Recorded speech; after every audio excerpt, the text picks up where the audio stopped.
We're here tonight on the How's everybody doing tonight, ladies and gentlemen? Not a lot of stuff going on, ladies and gentlemen. Not a lot of stuff going on here on a Saturday. No NFL news. You know, the NFL market is dry. No NFL news. I don't think there's any. Unfortunately, there's not any really basketball news either. I do want to say this about basketball. I guess I'm going to talk a little bit about the summer league. You know, just to try to squeeze in some, some other stuff in there. So right now from summer league, man, it looks like that Paulo Banchero guy. We might be getting another fucking Donovan Mitchell situation. Remember how Donovan Mitchell just looked like a cog, like another guy in the Rick Pitino system in Louisville, and then he became a star in the NBA with the Utah Jazz. It looks like so far. I know it's summer league and the talent's not as good, because a lot of those guys are not going to make the NBA. But so far into 2 games with the Magic, Paulo Banchero looking pretty damn good. He looks like a star. Where like in Duke he just looked like another guy. Even Michael Jordan, when he was with North Carolina, just looked like another guy. And then he came to the NBA and he became a star. Man, it makes the even Chet Holmgren look kind of good for the Thunder the other night. It's going to make these coaches look bad if you continue to get these type of situations like a Donovan Mitchell, where the guy looks like just another guy in college, and then he gets to the NBA and becomes a star. Because that's how you're not going to win national championships like that, man. If you're just treating a 5-star recruit, a 5-star prospect, into a freaking just another guy on the team, and you're trying to run the system. But so far, man, Paulo Banchero looks like a star, which it seemed like in Duke they were just using him as another guy. And maybe it's because you have too many top 5 recruits in the same team. Maybe some of these guys are gonna start watching this and like, look at what Donovan Mitchell. Look at he was a star and they didn't use him as a star in Louisville. Look at Paulo Banchero. He was a star in Duke and they didn't. And then when they got to the NBA, they became stars. Like I said, even Michael Jordan, they used him just as another guy, and then he really became a star when he went to Chicago Bulls. I believe that's why he was drafted 2nd overall and not 1st overall. I think the Portland Trailblazers didn't draft him. But that's something to keep an eye on. Are these guys just gonna say, could they just go to different schools, like smaller schools instead of maybe now? Like Kevin Durant went to Texas, where he could have gone probably to Duke or North Carolina, Kentucky, but he went to a Texas because in Texas I can be the guy.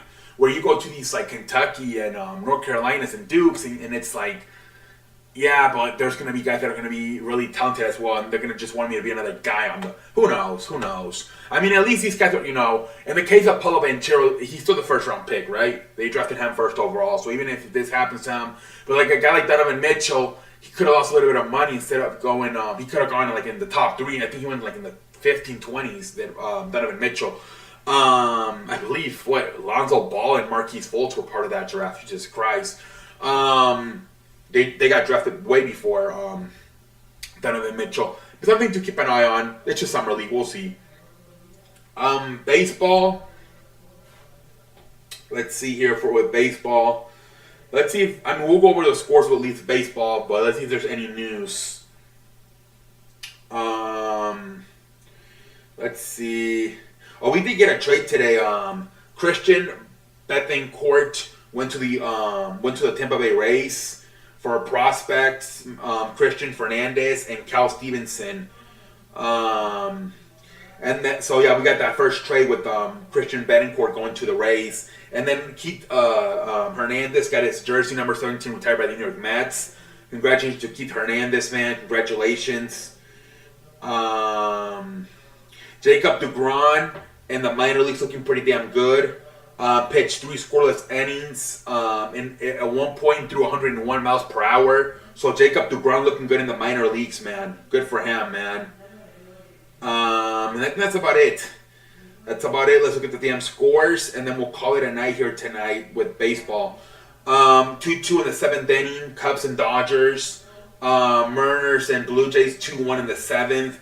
White Sox 8-0 versus the Tigers. Phillies 1-0 versus the Cardinals. Cardinals are really falling off. I think this is the second straight day they get shut down by the Phillies. It was one thing to lose to the hot Atlanta Braves, right? The world champions. But now they're losing to like teams that, to me, St. Louis is better than Philadelphia, and they're getting shut down, man. Cardinals are really falling off, man. Baltimore beats Angels 1-0. Things are not looking good at all at the Big A, man, with the Angels, man. They're talking about already trading guys like Noah Syndergaard. Very frustrated. Rangers beat the Twins 9-7. Athletics beat the Astros 3-2. Guardians finally get a W, 13-1 versus the Royals. Diamondbacks beat the Rockies 9-2. The Mets beat the Marlins 5-4. Mets trying to stay in that first place, man. Pirates beat the Brewers 4-3. Reds beat the Reds beat the Rays 4-5. Jesus Christ. Braves beat the Nationals 4-3. Red Sox, what a game that was. 6-5 in extra innings. Beat the Red Sox. What a game that was, ladies and gentlemen. Alex Verdugo hitting the game-winning single to win the game 6-5. What a game that was in extra innings. Giants beat the Padres 3-1. But yeah, man, those races are tight, man. Especially right now, that AL East with the Braves and the Mets. Oh, you know what, ladies and gentlemen, I forgot to pull out my card for SmackDown. Hold on, what the hell is going on right now? Hold on, guys, let me pull out my card. Oh, hold on. Oh, Jesus Christ, man, what the hell? So frustrating. Hold on, guys, I should have done this before the show. I don't know why it's asking me for my password. I just want to go on the damn internet. Why is it asking me for a password? Jesus Christ, this is so annoying. Guys, I'm looking for a freaking SmackDown card, and it's not giving it to me. Let's see if I can, hold on, guys. I don't know why it's doing this. Okay, wait. Hold on, guys. This is... I'm not going to be able to review SmackDown like this. There we go. Okay. Guys, I'm sorry. I don't know what the phone is. SmackDown. I need a card to remember all the damn matches. This show's not good enough to remember. Maybe I should have done this before the show. Lack of professionalism in my part, ladies and gentlemen. Jesus Christ. Pendejo face for me for not doing this before the show. I usually do this before the show, but I forgot to. Let's see here. Do we got a card? Let's see here.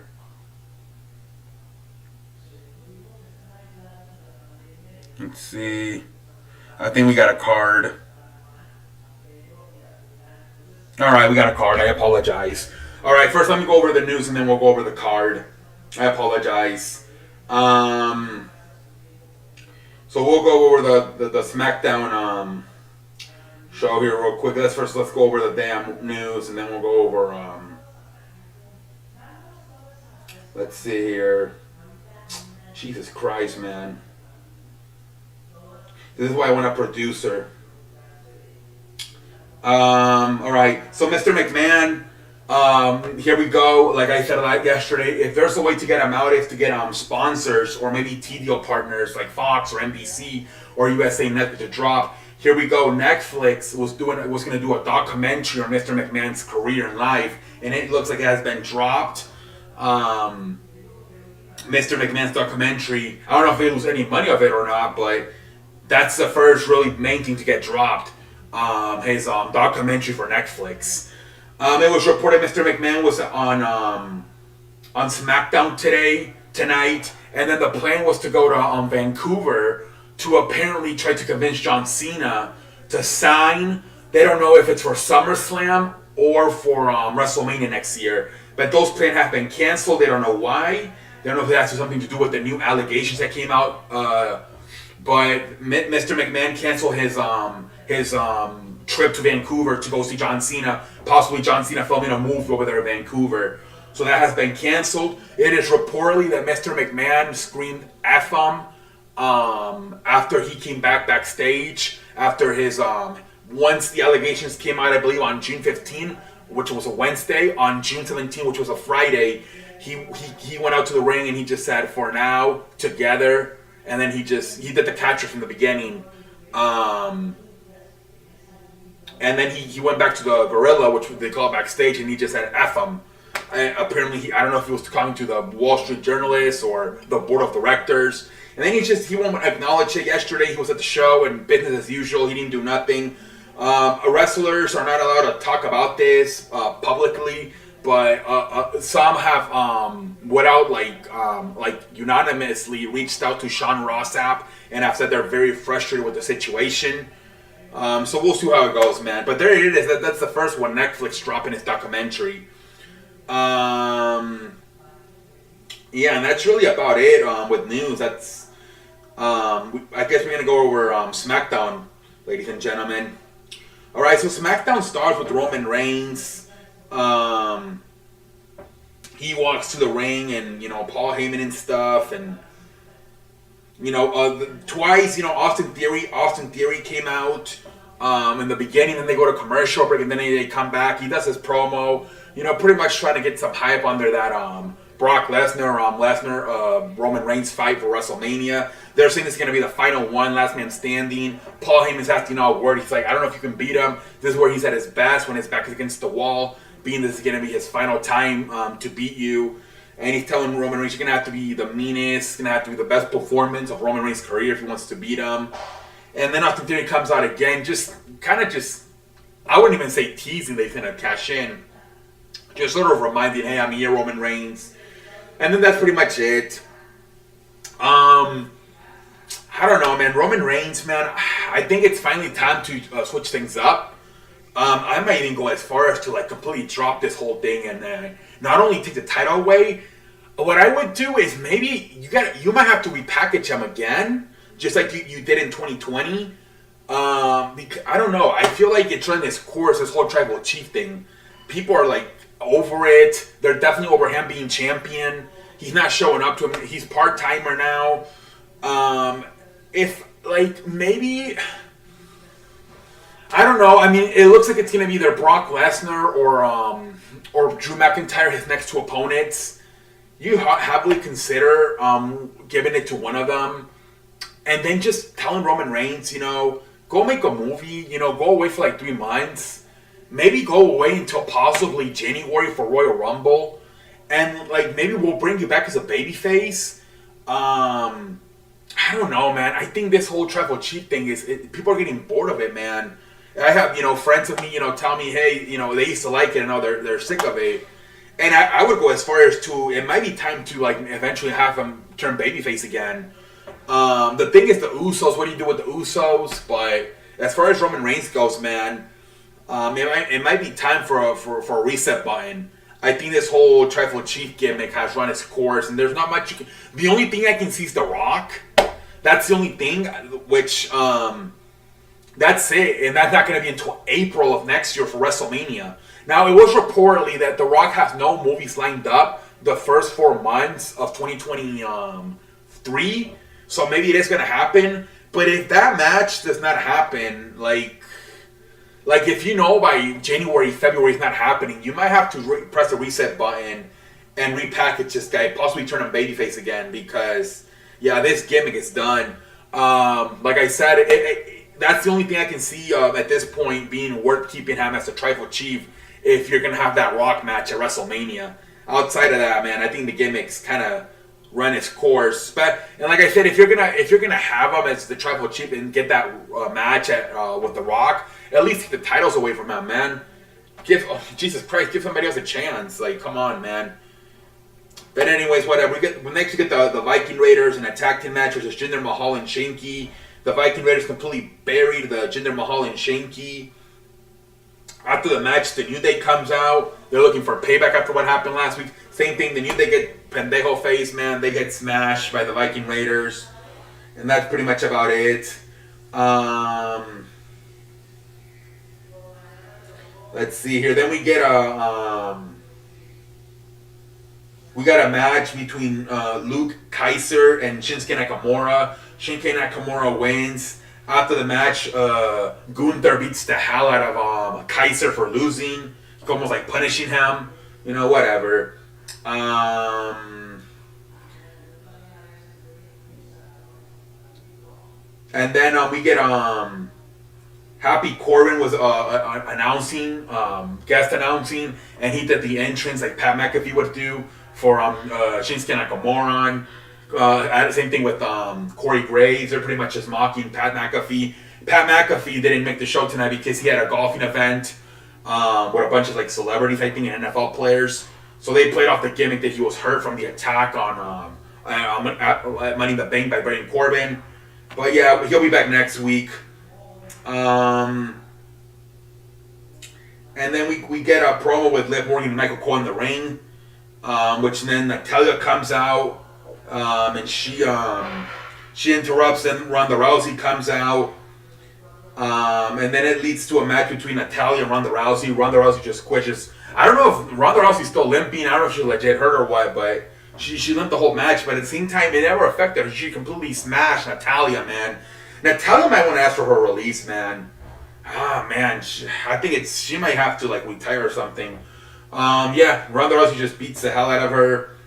And let's see what else happened.